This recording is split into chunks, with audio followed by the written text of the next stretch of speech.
നമസ്കാരം. 2025 ജനുവരി 28 ചൊവ്വാഴ്ച. ശുക്രന്റെ കുംഭത്തിൽ നിന്നും മീനം രാശിയിലേക്കുള്ള രാശിമാറ്റം മൂലം ജീവിതത്തിൽ രക്ഷപ്പെടാൻ പോകുന്ന ചില നക്ഷത്രക്കാരുണ്ട്. അവരെ പറ്റിയാണ് ഞാൻ പറയാൻ പോകുന്നത്. അപ്പൊ ഞാൻ ദീർഘിപ്പിക്കുന്നില്ല. നമുക്ക് ആദ്യത്തെ നക്ഷത്രമാരാണ് എന്ന് നോക്കാം. ആദ്യത്തെ നക്ഷത്രം എന്ന് പറയുന്നത് പൂരാടം നക്ഷത്രമാണ്. പൂരാടംകാരെ സംബന്ധിച്ചിടത്തോളം മഹാരാജയോഗ തുല്യമായൊരു ജീവിതമാണ് നിങ്ങൾക്ക് 28-ന് ശേഷം നിങ്ങളെ കാത്തിരിക്കുന്നത്. വിജയത്തിന്റെ നാളുകളായിരിക്കും നിങ്ങളുടെ ജീവിതത്തിൽ വരാൻ പോകുന്നത്. കുടുംബവുമായിട്ട് യാത്രകളൊക്കെ നടക്കാൻ, കുടുംബത്തിലെ മംഗള കാര്യങ്ങളൊക്കെ നടക്കും. നിങ്ങൾ മുടങ്ങി കിടക്കുവാണ്, വിവാഹ യോഗമൊക്കെ കാണുന്നത്. ഇപ്പൊ വിവാഹം കുറെ നാളായിട്ട് നടക്കാത്തവർക്ക് വിവാഹ യോഗം, സാമ്പത്തിക ഉയർച്ച, നിങ്ങളുടെ ജീവിതത്തിൽ അപ്രതീക്ഷിതമായ സൗഭാഗ്യങ്ങളൊക്കെ കടന്നു വരും. ജീവിതത്തിൽ വിജയം നേടാൻ സാധിക്കുന്ന ഒരു സമയമായിരിക്കും പൂരാടം നക്ഷത്രക്കാർക്ക്. രണ്ടാമത്തെ നക്ഷത്രം എന്ന് പറയുന്നത് ചതയമാണ്. ജീവിതത്തിലെ വലിയ രീതിയിൽ വഴിത്തിരിവുകളുടെ ഒരു സമയമായിരിക്കും 28-ന് ശേഷം നിങ്ങളുടെ ജീവിതത്തിൽ സംഭവിക്കാൻ പോകുന്നത്. അപ്രതീക്ഷിതമായ നേട്ടങ്ങൾ, ജീവിതത്തിലെ വലിയ ഉയർച്ചകൾ തേടി വരും. വിലപിടിപ്പുള്ള കാര്യങ്ങളൊക്കെ സ്വന്തമാക്കാൻ സാധിക്കും. നിങ്ങൾ എന്തൊക്കെ തൊടുന്നതൊക്കെ പൊന്നാക്കി മാറ്റാൻ നിങ്ങൾക്ക് സാധിക്കും. അടുത്ത മൂന്നാമത്തെ എന്ന് പറയുന്നത് ചിത്രക്കാരാണ് കേട്ടോ. മനസ്സിൽ ആഗ്രഹിക്കുന്ന, നിങ്ങൾ അതിനുവേണ്ടി പരിശ്രമിക്കുന്ന, കുറേ നാളായിട്ട് ആഗ്രഹിക്കുന്ന കാര്യങ്ങൾ നടക്കും എന്നാണ് കാണുന്നത്.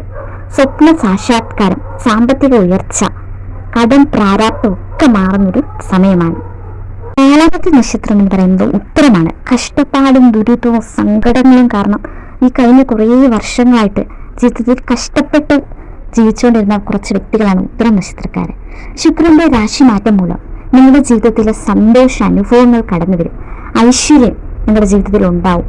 സമ്പൽ സമൃദ്ധി, അതായത് നിങ്ങൾ മുടങ്ങിക്കിടന്ന ഒരുപാട് കാര്യങ്ങളൊക്കെ നിങ്ങളുടെ ജീവിതത്തിൽ ഉണ്ടായിരിക്കാം. അതൊക്കെ നിങ്ങൾക്ക് പുനരാരംഭിച്ച് നല്ല രീതിയിൽ മുന്നോട്ട് കൊണ്ടുപോകാൻ സാധിക്കും. നിങ്ങൾക്ക് എന്തെങ്കിലും കടമോ ബാധ്യതയൊക്കെ ഉണ്ടെങ്കിൽ അതൊക്കെ നിങ്ങൾക്ക് മാറ്റിയെടുക്കാൻ സാധിക്കും. അടുത്തത് അഞ്ചാമത്തേത് പൂയം നക്ഷത്രക്കാരാണ്. ഇരട്ട രാജയോഗം എന്ന് തന്നെ പറയാം. ഒന്നിലധികം സൗഭാഗ്യങ്ങൾ വന്നു ചേരും.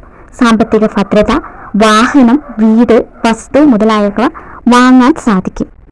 കുടുംബജീവിതത്തിൽ സന്തോഷം, ജീവിതത്തിൽ ഏറ്റവും ഐശ്വര്യം നിറഞ്ഞ സമയമാണ് നിങ്ങൾക്ക് വരാൻ പോകുന്നത്. ആറാമത്തെ നക്ഷത്രം എന്ന് പറയുന്നത് കാർത്തികയാണ്. കഷ്ടപ്പാടും ദുരിതവും ഒക്കെ മാറി ദാമ്പത്തിക ജീവിതത്തിൽ സന്തോഷം കൈവരും. സന്തോഷ അനുഭവങ്ങളൊക്കെ ജീവിതത്തിൽ ഉണ്ടാകും. തൊഴിലിൽ ഉയർച്ച, ജീവിതത്തിൽ അഭിമാനം തോന്നുന്ന കുറേ നിമിഷങ്ങളൊക്കെ ഉണ്ടാവും. മക്കൾ വഴി നല്ല അനുഭവങ്ങളൊക്കെ നിങ്ങൾക്ക് ഉണ്ടാകുന്നതായിരിക്കും. അടുത്തത് രോഹിണി. മനസ്സ് കലങ്ങി, അതായത് ഏഴാമത്തെ നക്ഷത്രം എന്ന് പറയുന്നത് രോഹിണി. മനസ്സ് കലങ്ങി നിറഞ്ഞു കിടക്കുന്ന സമയമാണ് നിങ്ങൾക്ക്. ഒരുപാട് മനപ്രയാസത്തിലൂടെയാണ് നിങ്ങൾ കടന്നു പോയിക്കൊണ്ടിരിക്കുന്നത് ഇപ്പോൾ. പക്ഷേ 28 കഴിയുന്നതോടുകൂടി നിങ്ങളുടെ ജീവിതത്തിൽ ഇതുവരെയുള്ള ആശങ്കകളൊക്കെ മാറി നല്ല അനുഭവങ്ങളൊക്കെ വന്നു ചേരും. കടങ്ങളൊക്കെ മാറി ഐശ്വര്യമായിട്ട് മുന്നോട്ട് പോകാൻ സാധിക്കും. ജീവിതത്തിൽ ഒരുപാട് സന്തോഷ അനുഭവങ്ങളൊക്കെ നിങ്ങളെ തേടിയെത്തും. നിങ്ങളുടെ സാമ്പത്തിക പ്രയാസങ്ങളൊക്കെ മാറും. അടുത്തത് എന്ന് പറയുന്ന അവസാനത്തെ എന്ന് പറയുന്നത് പുണർദങ്കാരാണ്. പുണർദങ്കാരെ സംബന്ധിച്ചിടത്തോളം സാമ്പത്തിക ഉയർച്ച കൈവരുന്ന ഒരു സമയമാണ്. അതുപോലെ പ്രണയ സാഫല്യം, വിവാഹമൊക്കെ നടക്കാൻ യോഗം കാണുന്നുണ്ട്. വീട്, വാഹനം, വസ്തുവകകളൊക്കെ സ്വന്തമാക്കാൻ സാധിക്കും. ദൈവത്തിന്റെ അനുഗ്രഹം വളരെയധികം ഉള്ളൊരു സമയമാണ്.